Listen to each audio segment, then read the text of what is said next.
Meth labs aren't just in rural areas anymore. Now they've gone mobile. These ticking time bombs hide inside the trunks of cars, putting us all at risk on the road. Meth, a terrorist in the valley. A meth bust this evening in Morgan County. A grand jury indicts a Valley man on meth charges. A fire is under investigation after a meth lab exploded. Police are finding meth labs in homes, across the street from churches and schools, and in cars. One-pot meth labs are exploding in the valley. What if this car was beside you at a red light?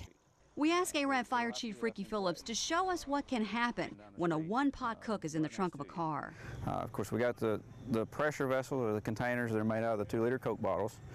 That'll have all the components in it. You can see we've got the pills, the red double lye, the salt, the acids, everything that you need to produce meth right here in the trunk of a car. So with 3 cans of ether inside the trunk, the equivalent of one-pot cook. We got some damage. We have some damage. You see that we have some containers that was obviously blown out of the trunk of the car. For example, this particular one, this in itself is dangerous outside of just the lab, because this is in the end stage that has muriatic acid and salt in it, which produces hydrogen chloride gas, which is a dangerous, deadly gas in itself. So if one-pot cook can cause this damage, what would 2 do? We set it up and we waited. We let it burn for 4 minutes, the average time for fire crews to respond. This time we had some explosions from some of the cans that were full. So we got a representation of how much that's going to add to the fire.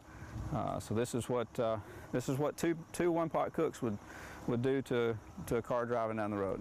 If this car was sitting at a typical stoplight here in town, you got cars in front of you, cars behind you, cars on each side, there's nowhere to go, because it was a good hot fire, so it wouldn't take a lot to catch the car next to it on fire.